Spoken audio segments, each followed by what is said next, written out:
काछ वाच मन निश्चल राखे, धनी धनी जननी तेरी रे। नरसिंह मेहता जी के। इंद्रियों को वश में करो। नेत्र सबसे खतरनाक, इनको बहुत सावधान रखो, बहुत बहुत। ये चंचलता, नेत्रों की चंचलता। भगवत चर्चा हो रही तो हो सकता है शब्द ना सुन पाओ, लेकिन विषय चर्चा हो रही है तो आप 10-5 हाथ दूर हो गए तो भी श्रवणेंद्रिय पकड़ लेगी क्या बातें हो रही। निंदा, स्तुति, विषय चर्चा। इंद्रियों को शासन में रखो, इंद्रियों को वश में करो, क्योंकि ये ज्ञान विज्ञान का नाश करने वाले महापापी काम इन्हीं के वशीभूत होकर तुम्हें नष्ट करते। मार डाल इस पापी को। भगवान के पाप मानम प्रजयहीनम ज्ञान विज्ञान नाशनम। मार इस काम को नष्ट कर।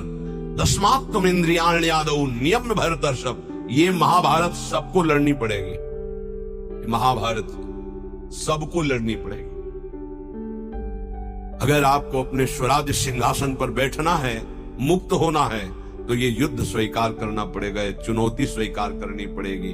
भगवान कह रहे इंद्रियों को वश में कर, ज्ञान विज्ञान का नाश करने वाले इस महापापी काम को अवश्य बलपूर्वक मार।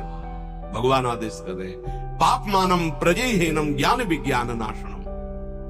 तस्मात् तुम इंद्रियाण्यादौ नियम भरतर्षभ। इसलिए पहले इंद्रियों को काबू करो। रसेंद्रिय से शुरू करो, मुख्य द्वार।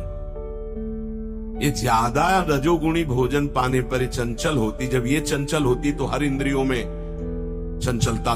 इसको संभालो। उचित आहार, सात्विक आहार, कम स्वाद वाला आहार, बच जाओगे। ज्यादा स्वादिष्ट पाने की कोशिश मत करो। अगर रसेंद्रिय स्वाद नहीं छोड़ पाए तो जनेंद्रिय का स्वाद छोड़ पाना बड़ा कठिन हो जाएगा। इंद्रियों को विषयों में संयोग मत होने दो। भोग बुद्धि से प्रवृत्त ना करो। केवल जीवन निर्वाह बुद्धि से प्राण पोषण के लिए पहले यहीं से शुरुआत करो, रसेंद्रिय से।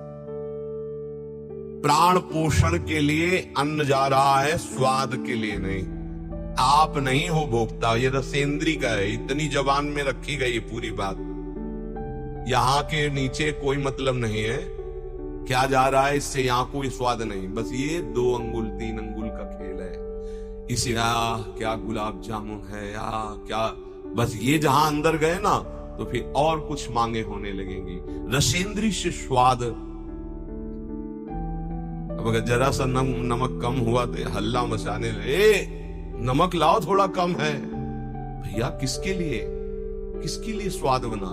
कभी कभी तो मनाओ कि नमक डालना भूल जाए, फिर देखे कैसा लगता है। कभी कभी बिना स्वाद के भी भोजन पाना चाहिए। हाँ, ऐसा करो। मन चंचलता रहित हो जाए, इसके लिए सात्विक भोजन करो। अच्छे अच्छे पदार्थ इसको दिखा दो।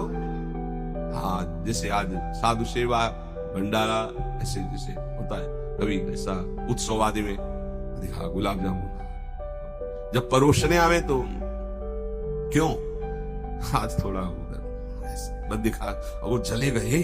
हाँ बोल दो हाँ, गरम गरम धुआं उठता हुआ समोसा, हरी चटनी, लाल चटनी और उससे वही नमक वाली। हाँ ऐसे। अब ये खा के तुम ध्यान करोगे किसका? अब ये निर्णय तुम करो। ये चीजें खा के तुम ध्यान करोगे, प्रभु का तो ध्यान होने वाला नहीं। सात्विक भोजन पाने से हमारे अंदर भजन की वृत्ति बढ़ती है, और रजोगुणी तमोगुणी भोजन पाने से भोग वासना बढ़ती है, निद्रा प्रमाद स्थिति आती है। बिल्कुल सच्ची बात समझो, ये 3 गुणों से हर सामग्री बनी हुई। इसीलिए संतों ने निर्णय किया आप ये पा सकते हैं, ये पा सकते हैं, ये पा सकते हैं। खूब अनुभूति विषय, इसलिए मना किया गया आप ये नहीं पाएंगे। क्यों नहीं? भगवान ने तो सब कुछ बनाया है पाने के लिए, तो पाने के लिए भी बनाया है, तो फिर और व्यवस्था भी भगवान ने बनाई है। रो रो नरक, अंधतामिस्त नरक, ये भी भगवान ने बनाए हैं, तो इनका भी स्वाद आप लीजिए।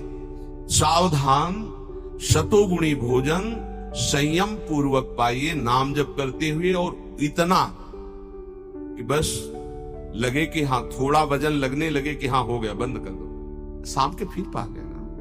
कोई तुम्हें तो ये है नहीं कि पता नहीं मिले कि ना मिले, कई दिन मिले कई दिन ना मिले, उसमें होता है कि अब जो मिला है डाल लो, पता नहीं कै दिन बाद मिले। तो आप लोगों को तो एक मिलता है तो संयम में आपके पास व्यवस्था श्री जी ने सबकी कर दी, तो संयम से आहार, और अच्छे पदार्थ ना लो तो अच्छा है, अगर लो तो बहुत कम लो, थोड़ा।